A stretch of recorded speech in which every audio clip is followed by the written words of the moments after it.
Γεια σας, είμαι η Κατερίνα και σήμερα θα μιλήσουμε για την προφορά των ελληνικών φθόγκων, αλλά επίσης θα πούμε μερικούς κανόνες ορθογραφίας και τονισμού.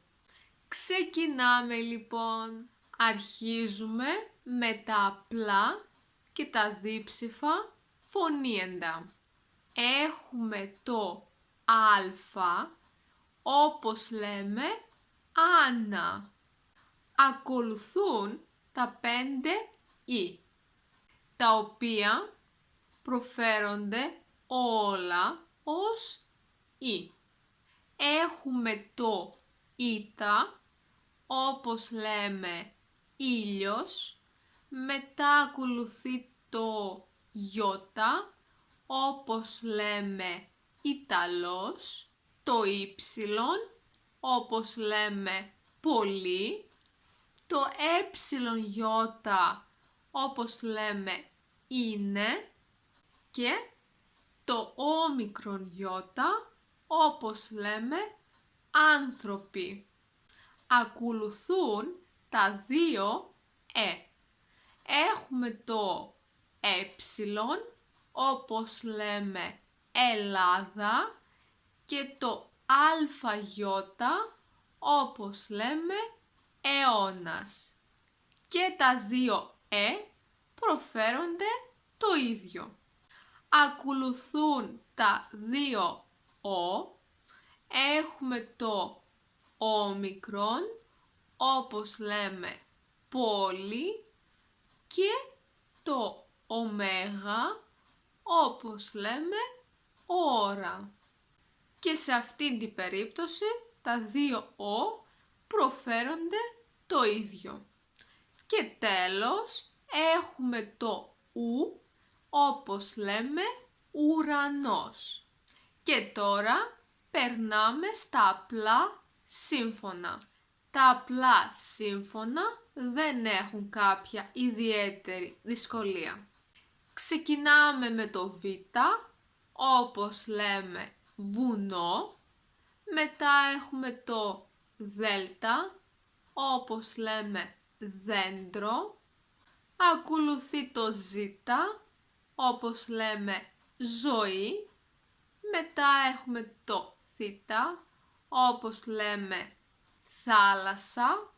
Μετά έχουμε το λάμδα, όπως λέμε λέξη. Ακολουθεί το μη, όπως λέμε μαμά. Μετά έχουμε το νι, όπως λέμε νησί. Μετά ακολουθεί το πι, όπως λέμε ποτάμι. Ακολουθεί το ρο, όπως λέμε ρήμα. Μετά έχουμε το σίγμα, όπως λέμε ίσως. Το ταφ, όπως λέμε τυρί. Το φι, όπως λέμε φαγητό.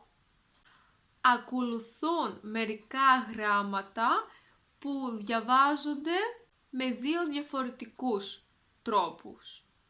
Έχουμε το γάμα, το οποίο πριν από το έψιλον ή το γιώτα διαβάζεται όπως η αγγλική λέξη year ή όπως η ελληνική λέξη γιατί. Σε όλες τις υπόλοιπες περιπτώσεις διαβάζεται ως γάμα, όπως τη λέξη μεγάλη.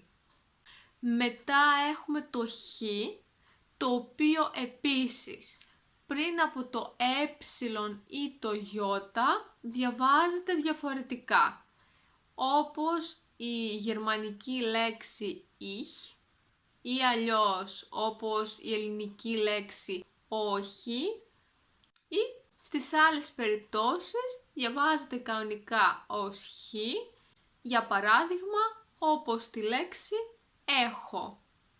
Και επίσης έχουμε το κάπα, το οποίο πριν από το ε ή το ι διαβάζεται όπως η αγγλική λέξη κι ή όπως η ελληνική λέξη εκεί, και στις άλλες περιπτώσεις διαβάζεται κανονικά ως κάπα, όπως τη λέξη καθρέφτης.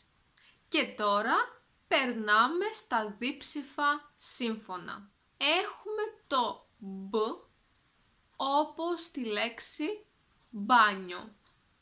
Προσοχή όμως, όταν το μπ βρίσκεται στη μέση της λέξης, τότε διαβάζεται ως μ-μπ, δηλαδή όπως τη λέξη γαμπρός. Ακολουθεί το ντ όπως τη λέξη ντουλάπα, όμως όταν βρίσκεται στη μέση της λέξης διαβάζεται ως ν-ντ. Για παράδειγμα, όπως τη λέξη πάντα. Μετά έχουμε το γκ, όπως λέμε γκάφα, αλλά όταν αυτό το γκ και το άλλο γκ, δηλαδή με δύο γάμα, βρίσκονται στη μέση της λέξης, τότε διαβάζονται ως νγκ. Για παράδειγμα, φεγγάρι και παγκράτη. Επίσης έχουμε το ts, όπως λέμε τσάι, και τς, όπως λέμε τζάκι. Ακολουθούν τα διπλά σύμφωνα. Έχουμε το ξ, βλέπουμε ένα γράμμα, αλλά ακούμε δύο ήχους, το κ και το σ. Όπως λέμε έξυπνος. Επίσης έχουμε το ψ, που πάλι βλέπουμε ένα γράμμα, αλλά ακούμε δύο ήχους, το π και το σ. Όπως τη λέξη ψάρι. Ακολουθούν οι δίφθογγοι. Έχουμε το αι, όπως λέμε νεράιδα, και το αι, όπως λέμε αηδόνι. Επίσης έχουμε το όμικρον ι, όπως λέμε κορόιδο, και το όμικρον η, όπως λέμε βοήθα. Και τώρα περνάμε στους συνδυασμούς γραμμάτων. Έχουμε το αι και το ε, τα οποία διαβάζονται ως αφ και εφ αντίστοιχα, όταν βρίσκονται πριν από το γ, κ, ξ, π, σ, τ, φ και χ. Όπως στις λέξεις αυτοκίνητο και ευχαριστώ.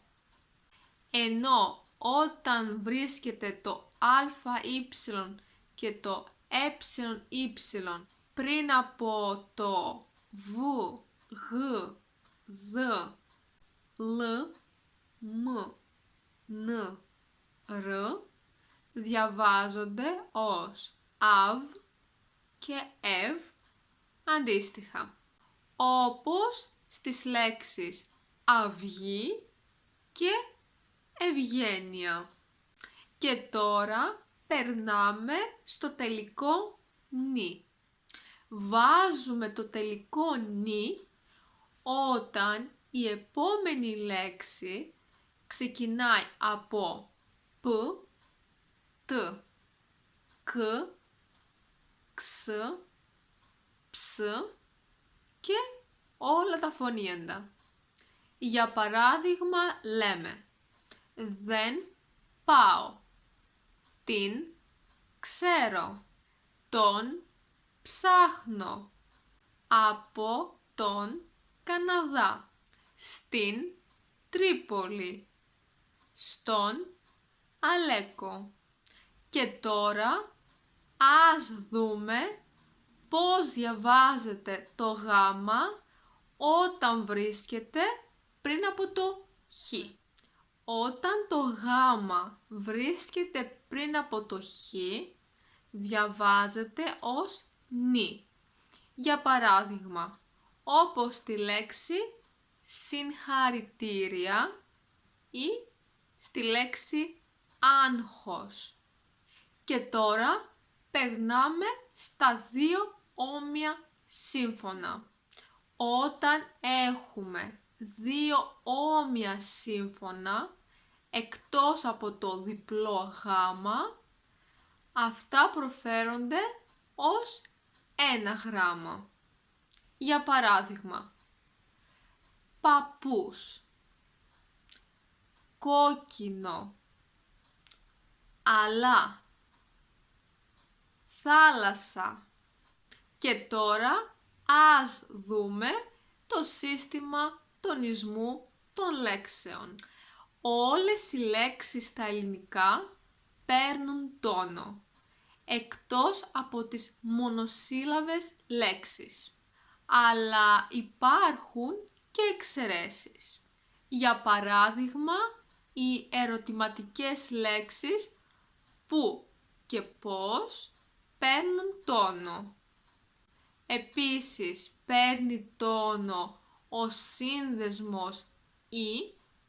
Οι ελληνικές λέξεις τονίζονται μόνο στις τρεις τελευταίες συλλαβές.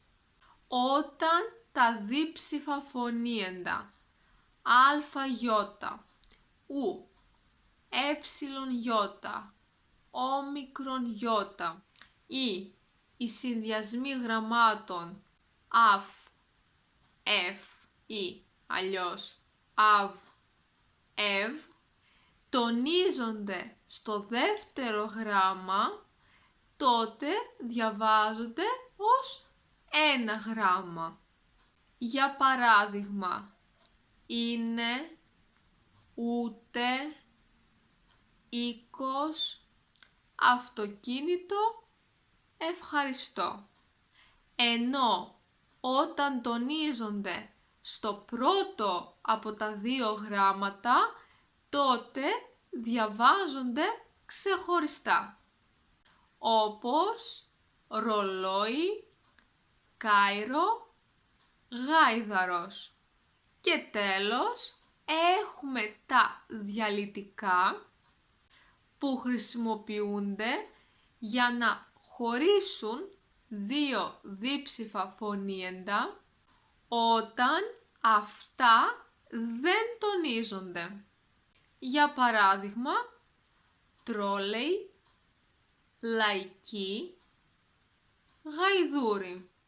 Αυτό ήταν λοιπόν και για σήμερα. Ελπίζω να σας άρεσε το βίντεο. Αν σας άρεσε, μην ξεχάσετε να πατήσετε μου αρέσει και να κάνετε εγγραφή στο κανάλι μου. Επίσης, μπορείτε να με βρείτε εδώ. Σας εύχομαι μία όμορφη εβδομάδα. Γεια σας!